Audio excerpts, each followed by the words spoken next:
Hey all, welcome back. I'm Dara. As you know, you've seen me on here filming previous food shows on KBEV.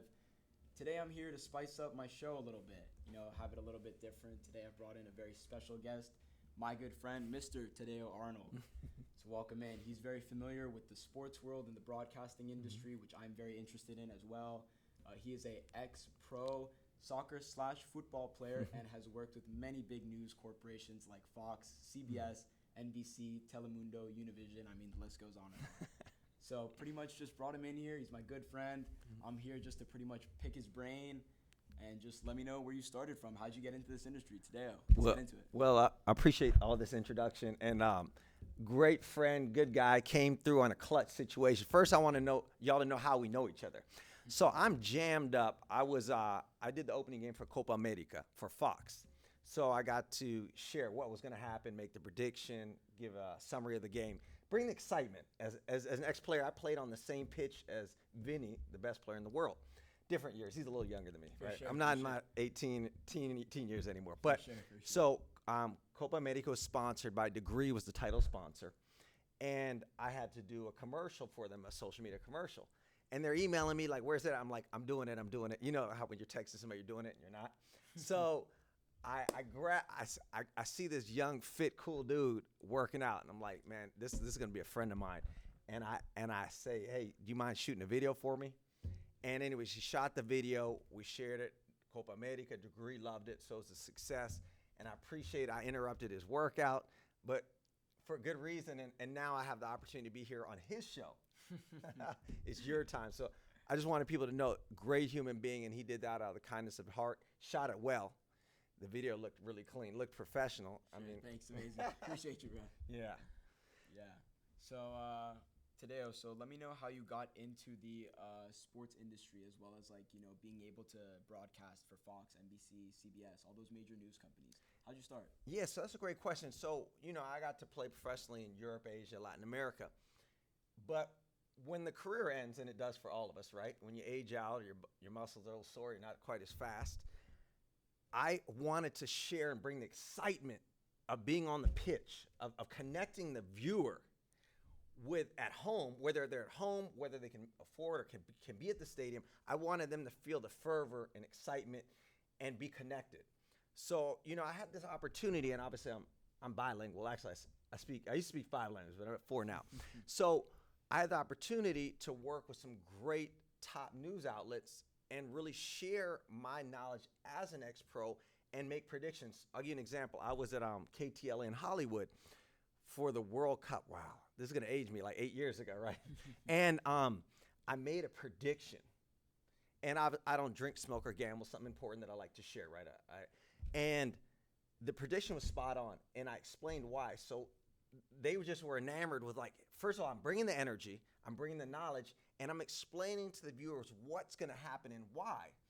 So that connection was made, and from there I had the opportunity to do Telemundo, Univision, because obviously I speak native Spanish, and then all the news networks, because it's not a conflict of interest. I'm not commenting on networks, I'm commenting on the game. Right. And connecting people, because as we know, football is the biggest game in the world.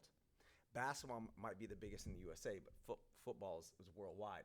So that's how I got the opportunity, and I always deliver, because I said, when that red light goes and it's action, I'm going to deliver. So the difference, like when I played professionally, there wasn't a second I took off a play because I was a defender, and it's a 90-minute game. You're on the pitch. In 1 second, if I lose concentration and zone out, they're going to score, and everybody blames me, right? Sponsors are blaming me, advertisers, teammates, cheerleaders, coaches. So my agent doesn't want to talk to me. I'm dialed in, and I see every second as an opportunity. And it's the same with live TV. When they point that finger, you better go, because the advertisers, right, you need to keep people engaged organically. So the advertisers, Toyota, Sprint, whomever it may be, Nike is paying all this money. You need to engage the viewers, like I said, with sincerity and knowledge, so that they stay tuned for the advertisers who are paying your bills and my bills. Right, exactly. So that's how I got, I had those opportunities, and I just hit like the grand slam. I made the golazo more fittingly for me, and just scored the goals on and off the camera. That's amazing, man. Kind of comparing how you compared your soccer life originally or your football life into kind of how you switch that into your broadcasting a little bit and, reporting on the side and stuff. Were those experiences, how unique were they for you? So it's just every time I get the chance to represent the game of football, which unites people, it totally transcends socioeconomics. That's why I love it. We're all equals on the pitch. When we're watching the game, we're bonded, right? When we're playing the game, we're bonded. So that commonality really speaks to me and with the diversity and parity. So every second I get excited to share what's going on. And while I can't be playing, I'm still part of the game. Even though I'm not on the pitch physically, I'm probably 100 feet away. I'm connected to that energy. You're kind of giving that emotion to the fans that are watching. So it's like I'm a translator. I'm taking what's going on the pitch and sharing it through the medium of television. So they can get that same feeling that you're getting. How electric it is when you're down by the pitch and you're watching. If there's like an electric, fast break, say in basketball, it's like fourth quarter, there's a minute left to go, tie game, and someone's taking it down the court. You're kind of bringing that energy towards the fans, being like, here's a shot, and if he drains it, the crowd's gonna pop, and you gotta just pop as well, and just kind of bring it exactly like how the fans are bringing it in the stadium. You're kind of translating it from the fans towards the fans that are watching. You just said it. So I like to teleport the viewer at home to the pitch, bring them into the game, and they're feeling, like you said, connected as if they were right there where we were at live. And so there's two parts of sports.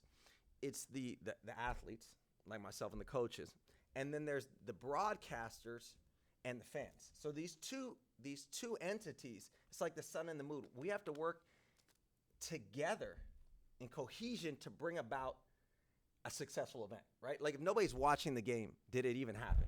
Right. No, all right? Like, and also if you're watching the game and the reporter's just like, oh, they're dribbling down the court. If he's not connected, you're going to disconnect, turn the channel. So we all have to be giving 100%. And you as a fan in the stadium, I can feel it shaking, right? When you're there, I can hear the piercing screams, and that actually aids me in working through when I'm totally fatigued. I can play an extra couple of minutes. I can do one more sprint because of that. But even with the fans at home, I really believe energy is a real thing. Like air is all interconnected. So when fans are at home, a broadcaster like yourselves bringing people into the game, he's going down the court. She's gonna shoot. He's gonna shoot. That connection, the viewer at home, when they're excited, I feel that energy transcends, right? This might be a little metaphysical, but I can feel it too when I'm there. Exactly. It's all interconnected, right? Yeah. So you're the fan, the broadcaster, and the athlete all alike. We're all working in unison to create this beautiful world of sports. Yeah. That's the ultimate positive escape. For sure. And that's why I just appreciate your honing and sharpening your skills now starting in high school, because I've seen you don't just start at Fox News. Like when I walked in here, I kind of felt like I was back at Fox. I was there a couple months ago. And just the energy, you see the doors, the cameras, everybody helping one another. I got excited, and I treat every opportunity just the same as the biggest. Whether I'm hosting Copa America, whether I'm here with you at Beverly Hills High School, I see it all as the same because it is. It's amazing. Just show up as yourself, bring the proper energy, and it resonates with people. Just be true to your vision. And I just really feel like you are making the right groundwork so you can bring viewers into not only basketball, which sounds like your main sport, but football and others, because it totally translates. You know what I mean? Yeah, for sure. And I mean, it says a lot about your character, honestly. It seems like you're very appreciative of all the opportunities you've been given in life. And, that says a lot about someone, honestly, at the end of the day. So a little bit about your background. You told me before that you were born in Brazil, specifically Rio. Yes. How was life growing up there compared to when you moved to America, from Brazil to America? Well, I'll tell you this. Brazil, for those of whom who visited, it's all about dançando de futebol. So we're always going to be dancing around or playing with the football because we want to make life fun and engaging, right? And so bring the energy. It's all about positive energy and togetherness, right? Being outside, enjoying nature, and enjoying those around you. So I kind of wanted to bring that energy and excitement and connection with Earth and other humans to my life here in the USA. And I had the opportunity to live in New York City, Philadelphia for college, and then right now Beverly Hills, of course, the best neighborhood in the USA. No, I could say that, and best high school, right? So it just, I wanted to bring positivity and show people and represent my people well in that positive light of like Maski Futebol, that it's more than football. It's just about good energy, togetherness, kindness, and treating people with respect and just really sharing joy, not just looking for joy and looking for my personal happiness, but like, what's your dream? So you were able to share with me that you want to get into sports broadcasting. So I'm going to encourage and implore you to, at the college collegiate level, I think Fordham is a Division I school, correct? Or do you know a division? I'm not sure. Maybe either low Division I or Division II. I would implore you to start trying to broadcast the games there. Start trying to do after match interviews with the players, with the coaches, with the training staff, before game interviews, halftime interviews with the fans. Get the energy, get the pulse, hone your skills. You're starting it now, but continue it in college. So then it's a seamless transition when you're looking at Fox or NBC or ABC or whomever, KTL, or whomever it might be. You've got all this tape. You're like, hey, look, this is what I do. This is who I am. Right. Rather than trying to learn on the job, you could be doing it now. And I don't know who you should broadcast like a basketball game this fall. Who does that? I mean, honestly, it's funny you bring that up because I was just about to get into. I'm really thankful for the opportunities that I've been given. At Beverly, I was able to intern for our trainer at the school recently, and pretty much that's for a medical class that I'm currently taking right now. Okay. So interning for her, I was actually able to get a firsthand look of what she does being on the football field. For American football, obviously. Right. Yeah. So I would stand out on the field for her sideline games, and she would pretty much just teach me all of like tape testing, stuff like that, being able to tape up the players, sideline kits, learning everything that comes inside of a sideline kit, putting like setting up stuff on the sideline, making sure every player is like good after every play, because football, obviously you get hit after every single play. It's a dangerous sport. You can only take one hit, and then you could just get booted off to the sideline. You have to get treated by the trainer. And I was also able to notice how fast the game truly moves. I could look away for like 2 seconds, right? And something big could happen on the field, and my trainer that I'm shadowing is already taking a full-blown beeline straight to the field. And I have to be like, oh shoot, I have to run immediately like back onto the field and be like right on her and make sure that like I'm following everything that she's doing. So keeping all that intact and honing all that in, learning those skills this year, I thought that was really great. And I think I've really making the most out of the opportunities that I'm given.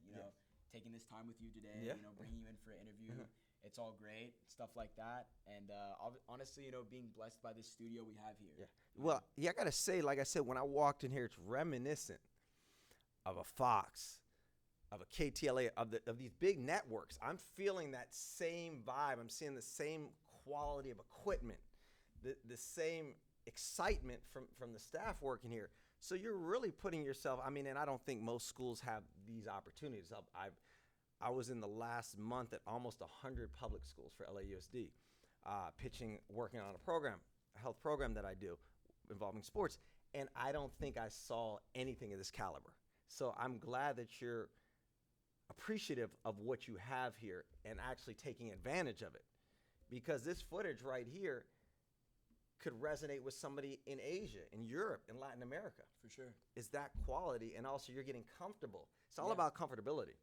And so I'm hoping that this fall, well, it'd be winter season, that I get to see you calling a basketball game. For sure. Honestly, that's what I plan to do. Yeah. If it wasn't for my internship that I was doing this fall, I would have been up. We have a press box, right up by our football field and stuff like that. So if it wasn't for that, then I'd honestly be doing a live play-by-play up in the press box for the whole football game. But since I have availability this winter, I'll be able to go up into the stands in the swim gym for the basketball team and, call out a live play-by-play for them. This is going to be huge. And the funny thing is, you never know. I'm tomorrow. I'm going to be at Beverly Hills High School at 9:15 a.m. scrimmage against y'all, against your varsity basketball boys. I coach high school boys basketball.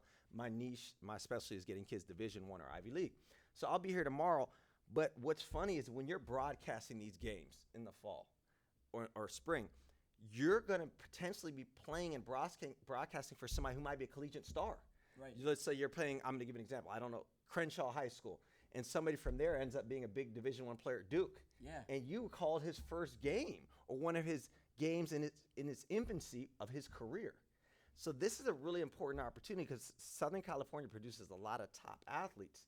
So if you're calling these games, there's a good chance that when you call games in college, it'll be some of the same players. Exactly. You know, I could say like I actually called this player's name when I was in high school and he was in high school as well. So, you know, if I can then say you take it to like the next level in the, you know, like the sports industry or like professional sports and say that same player ends up making it to the same professional sports, been broadcasting, following this guy for say however long, you know, and been following him since high school. And, you know, a lot of announcers do that of what I noticed. And another great benefit that behooves you and also the viewers, right? Because you got to think, when you do this, it's for the viewers. This is your passion. This is your love.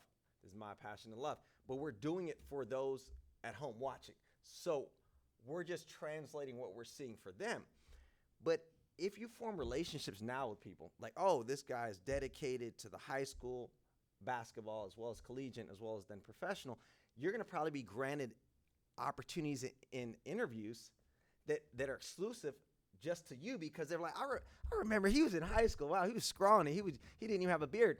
And they're going to give you insights and interviews that the fans and people at home, the viewers, are going to be privy to all this information just because you form these relationships. For sure. And they're going to want to talk to you before, during, and after the game and share what really goes on. No doubt.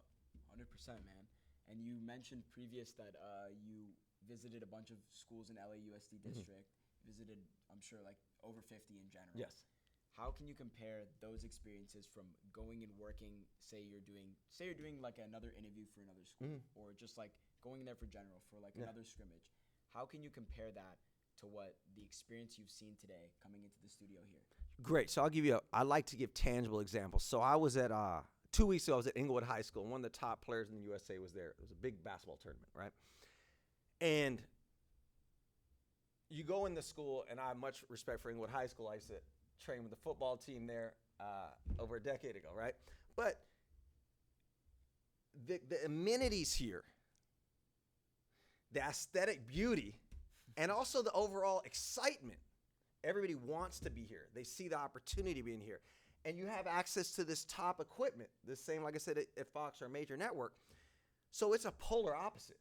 Like we're talking about zip codes wise, a lower income zip code versus one of the highest income zip codes. And that translates because that's tax dollars. So there's more taxes paid. So there's nicer amenities here.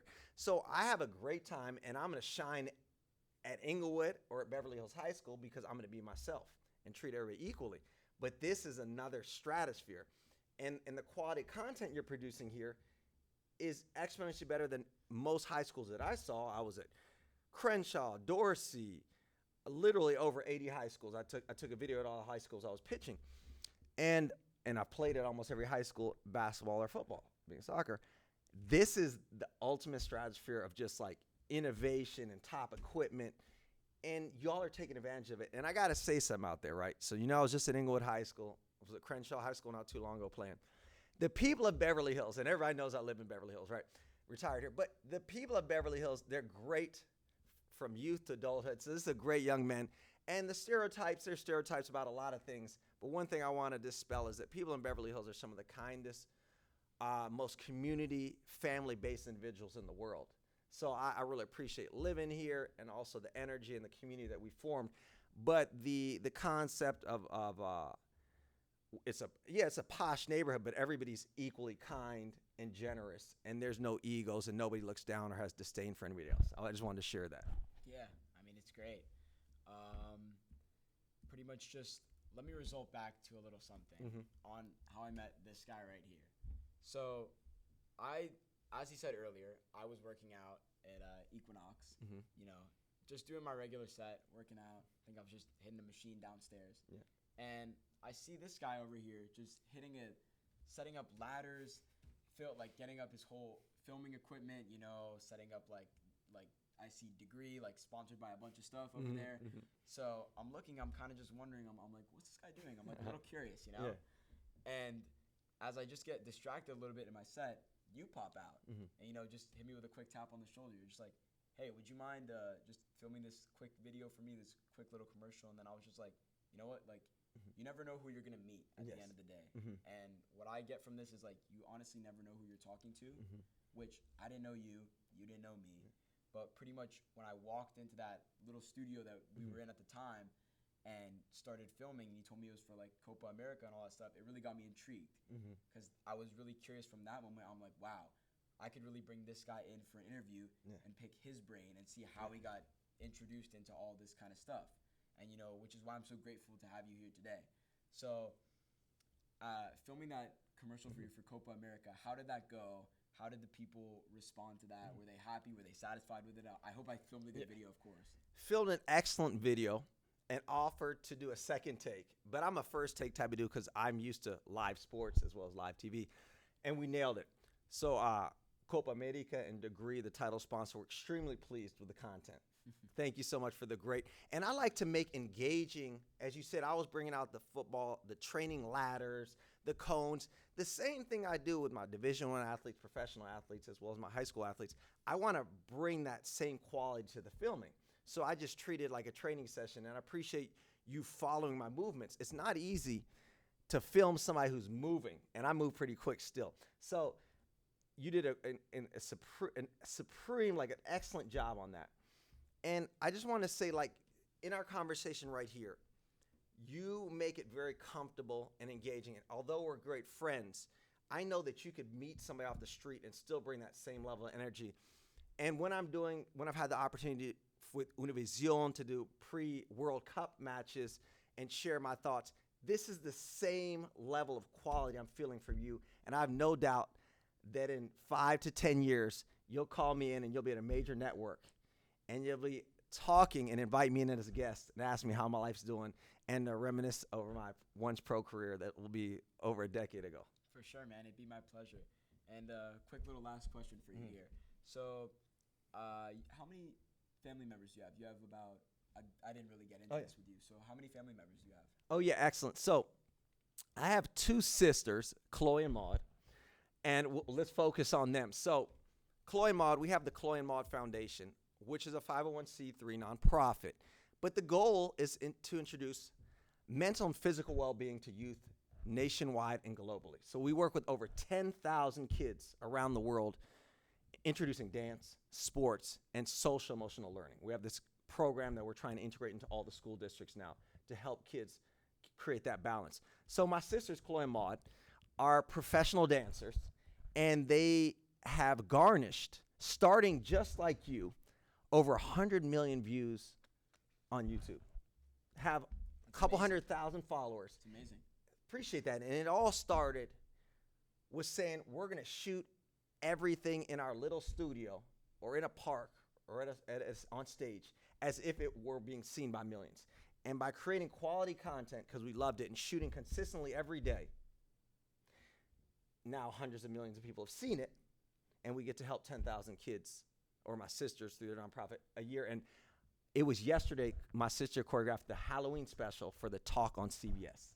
Had them dancing like Michael Jackson. They did the Thriller. Like I was at home emulator. I didn't get invited to the callback. They say I'm not that good of a dancer. I disagree.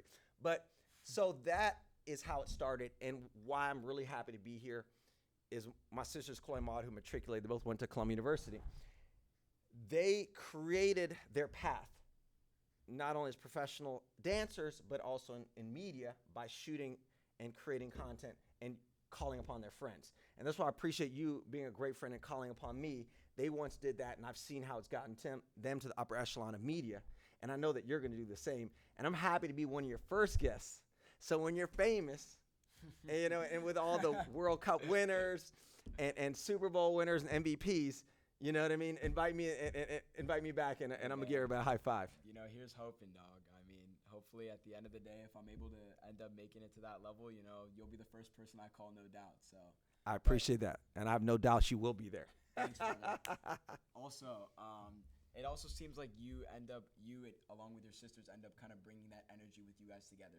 The vibe I'm kind of getting from you is you guys kind of uplift each other as well, which is kind of great. You know, I'm an only child. I wasn't born with any siblings. Okay. So, I mean, I've kind of always had to resonate and just, you know, put myself up, you know, always like stick up for myself kind of thing. Yes. But with you having sisters, it's kind of great because like you can always either rely on each other if you need each other. And it seems like you're very passionate with your culture, you know, being from Brazil and everything, all very passionate with the dances. You know, I love that stuff, man. It's all great. And it seems like your sisters as well, you know, being professional dancers, you know, it's amazing because they're able to also uplift you as well, and you can do them as well. I really appreciate you seeing and saying that, because family is integral, intrinsic to everything I believe in. And you know, as tap dancers, they express their specific art form, their favorite. They do all types of dance for TV and movies. But one thing I want to say is that while you don't have brothers and sisters, I hope that you call upon me as your journey continues, like an older brother, and say, hey, what do you think about this? Hey, can you help me with this? What questions do you think would resonate with this person? So use me as a resource, like a family member. Totally call me off the cuff at any time, because you need to reverberate and have people around you who have your back. Like sports and life are about teamwork and togetherness. So although we're not blood related, I would appreciate if you treat me like an older brother and reach out, because I'd like to support your journey, just like my sisters have been so supportive of mine and my transition from being a professional athlete to doing more media and coaching. So it's like I want to help you in your transition to collegiate level and beyond. For sure, man. I truly appreciate that. And, you know, like this, at the end of the day, these aren't really the shows I really do. I've never really done an interview, but I've honestly just sat at this exact table before, you know, reviewing food and stuff like that, which is kind of like, it's called Dara's Food Show. Okay, I like that. I end up just ordering food here, and, you know, I give it a quick review. So my goal for those videos was that if I'm able to review the food and give them a really good review, then I can send that to the place that I ordered from and able to get a quick sponsorship from them. And, you know, then I could just keep building off of that. But, you know, switching it up a bit for this interview, you know, being able to bring you in, it was a pleasure of mine. You know, I'm very happy you came, and I had a great time filming this with you today. I really appreciate your journey, you inviting me here, and I think the food concept is great. And now I'm happy you're transitioning to working with professional athletes and entertainment folks, because at the collegiate level, that's going to really resonate, and it matters. And you're going to shine at Fordham University in New York City. We're going to kind of manifest that right now, right? Yeah, his acceptance, obviously, he has the grades, the pedigree, and is a good human being who would be one day a famous alum. But thank you so much for sharing that and allowing me to be your first guest on a burgeoning career, day one of this phase of it, the food show. I'm going to be checking that out. And it's all about creating content, not talking about it, but be about it. For sure. And do it. I appreciate it. Thank you, Tadeo, for coming in today. Thank you. I appreciate it. Tadeo Arnold, everybody. Can I get a flex? My little flag. Yes. Yeah. We do show up at the gym. All right. For sure, brother. Appreciate it. Thanks, man. That was a blast. For sure. Thanks for doing it. Yeah. Let's go Anytime. Let's go check in this.